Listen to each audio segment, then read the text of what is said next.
Hi friends, எல்லாருக்கும் வணக்கம். நம்ம வீட்டு சமையல் சேனலுக்கு உங்களை அன்புடன் வரவேற்கிறேன். ஃப்ரெண்ட்ஸ், இன்றைக்கி நம்ம வீட்டு சமையலில் பார்க்கக்கூடிய வீடியோ ஒரு அருமையான ரெசிபி தான் பார்க்க போகிறோம்.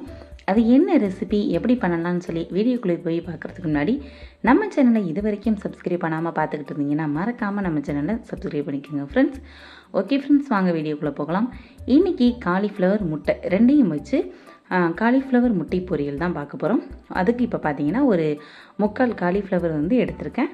அதை இந்த மாதிரி சின்ன சின்ன துண்டுகளாக கட் பண்ணிவிட்டு இதை ஒரு கொஞ்சமாக தண்ணீரில் சேர்த்துட்டு கொஞ்சம் மஞ்சள் தூள் கொஞ்சமாக உப்பு சேர்த்துட்டு கலந்து விட்டுட்டு ஒரு அரை பதம் வர அளவுக்கு நல்லா வேக வச்சு எடுத்துக்கலாம்.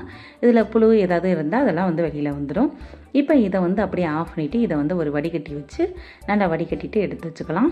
இப்போ அதே பேனில் கொஞ்சமாக எண்ணெய் சேர்த்துக்கலாம். அரை ஸ்பூன் சீரகம் சேர்த்துக்கலாம். சீரகம் நல்லா பொதிஞ்சதுக்கப்புறம் ஒரு பெரிய சைஸ் வெங்காயத்தை இந்த மாதிரி சின்ன சின்னதாக கட் பண்ணிவிட்டு சேர்த்துக்கிறேன்.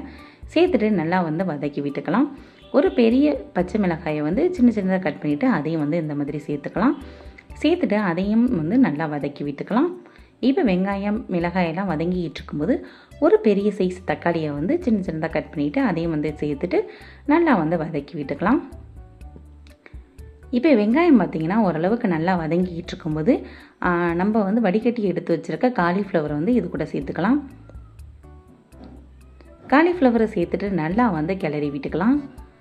காலிஃப்ளவரை நல்லா ஒரு 2 நிமிஷத்துக்கு நல்லா கிளறி விட்டுட்டு எண்ணெயிலே இது கூட 1 ஸ்பூன் மிளகாய்த்தூள், அரை ஸ்பூன் மல்லித்தூள், 1/4 டீஸ்பூன் கரம் மசாலா, 1/4 டீஸ்பூன் மஞ்சள் தூள், எல்லா மசாலாவும் சேர்த்துட்டு நல்லா கலந்து விட்டுக்கலாம்.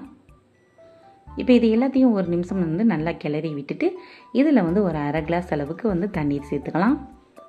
தண்ணீரையும் சேர்த்துட்டு நல்லா கலந்து விட்டுட்டு கொஞ்சமாக உப்பு சேர்த்துக்கலாம். ஆல்ரெடி நம்ம வேக வைக்கும் போதே உப்பு சேர்த்துருக்கோம். அதனால் பார்த்துட்டு கொஞ்சமாக உப்பு சேர்த்துக்கலாம்.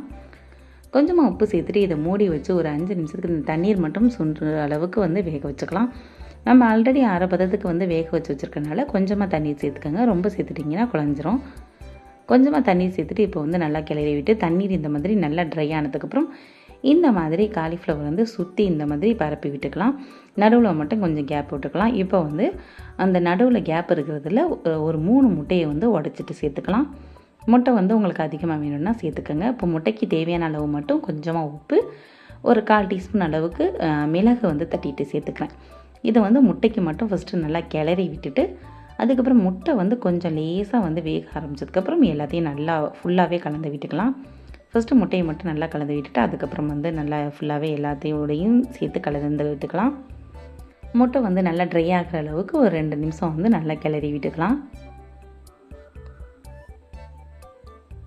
இப்போ நல்லா கலந்து விட்டுட்டு ஒரு 2 நிமிஷம் அப்படியே நல்லா ஹீட்லேயே இருக்கட்டும். லோ ஃப்ளேமில் வச்சுட்டு நல்லா கலந்து விட்டுட்டு கடைசியாக இறக்க போகிறதுக்கு முன்னாடி கொஞ்சமாக கொத்தமல்லி தழை தூவிட்டு ஒரு 2 செகண்ட் நல்லா கிளறி விட்டுட்டு அதுக்கப்புறம் இறக்கிடலாம்.